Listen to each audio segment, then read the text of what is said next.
Eu acho que o amor pelo surf mesmo, e a oportunidade de viver do surf, eu acho que eu tenho que dizer que deve ser o melhor emprego do mundo, né? Você conseguir surfar as melhores ondas e, fora isso, a competitividade. Assim, para você fazer parte do circuito, precisa ser bem competitivo, não é só o dinheiro e amar o surf, porque tem muita gente que não aguenta.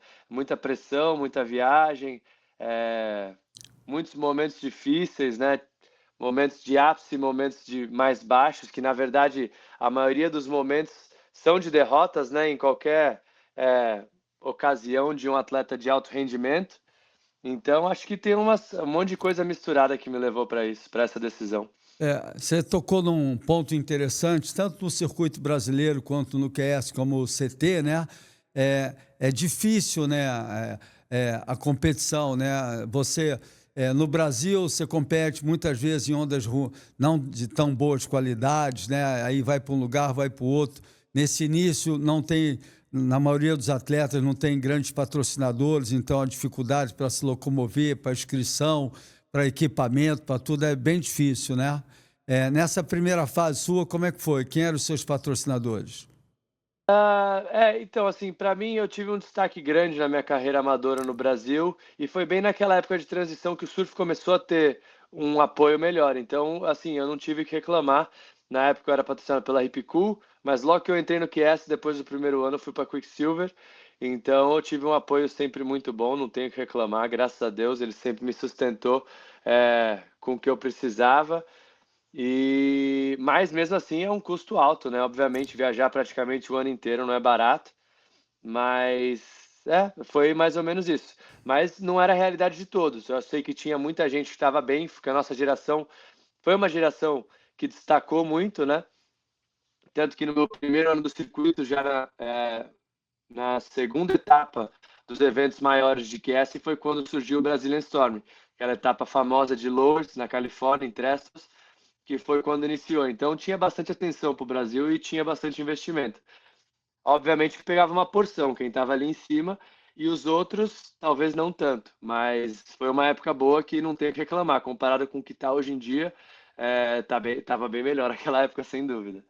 Você comparando com hoje em dia, eu vejo assim que os tops do CT e do QS, eles têm uma condição legal, mas quando cai um pouco a pirâmide assim, muita gente que pega bem tem dificuldade de se manter no circuito, de viajar, de aluguel de carro, é complicado, não é? Sem dúvida. Eu estava até conversando, isso não é só para brasileiros, isso é geral. Os gringos sempre tiveram um suporte maior que os brasileiros, mas eu estava conversando com o Jack Freestone, que também mora aqui há alguns anos atrás, e ele mencionou que a gente pegou a era dourada, né? Foi uma era que a Nike entrou no surf, começou a investir muito dinheiro e subiu o nível de todo mundo. E tinha muito dinheiro no surf. E aí, quando ela saiu, começou a cair, voltar à realidade. E, na verdade, com a economia mundial do jeito que está hoje em dia, bem estável, né? Deu uma piorada ainda mais. Então, agora está numa era que está assim, mais difícil. Chego até a dizer que não é só. Acho que só os tops do circuito hoje em dia, e obviamente tem uns que sobressaem, mesmo estando abaixo do ranking, por mídia, por talento ou por exposição, que também ganham muito bem, mas o resto, cara, não tá fácil, assim, tá bem difícil. A galera tá tendo corte atrás de corte, nas empresas e, assim, reflete muito, né, no cenário dos atletas.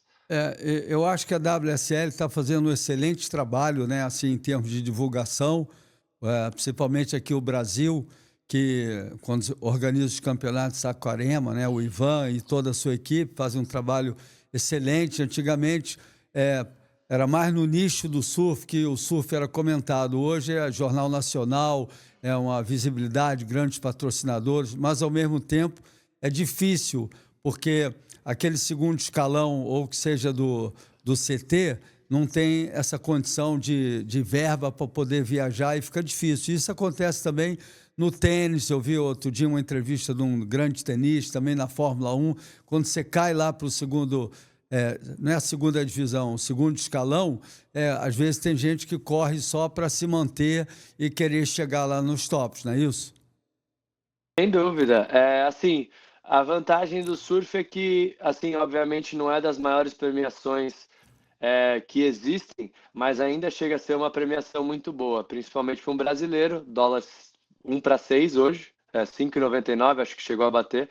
Então, realmente, é uma premiação muito boa. Então, dá uma ajuda financeira muito boa, independente de você ter um patrocínio que te sustente 100%. Mas, assim, também é uma carreira curta, né? Então, você tem que pensar em longevidade. Então, não é fácil, mas sem dúvida o Brasil tem bastante atenção e o surf está crescendo muito. Muitas empresas de fora que não dependem do surf estão apoiando, mas a atenção vai para o 0,01%, que é quem está no top do CT, e isso é meio que normal em qualquer esporte. E o que é interessante, que hoje eu vejo assim o Brasil, além dos tops, os Brazilian Storms e também a galera sem ser os tops principais, vem uma nova geração assim brilhando, né? O que você atribui esse sucesso do surf brasileiro mundialmente? É através da raça, sangue nos olhos, né? Eu vejo esse diferenciado assim nos brasileiros de ter muita garra, muita força de vontade. Você acha que isso faz a diferença ou é impressão minha?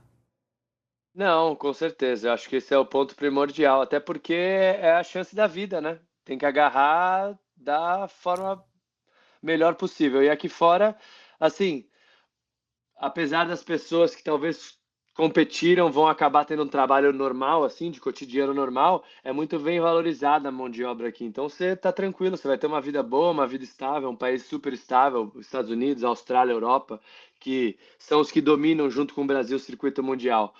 Então, assim, obviamente não tem a mesma garra. Claro que tem muito talento, tem alguns que também têm essa garra, mas não é igual aos dos brasileiros e eu acho que isso é um diferencial muito grande, sempre foi e sempre vai ser.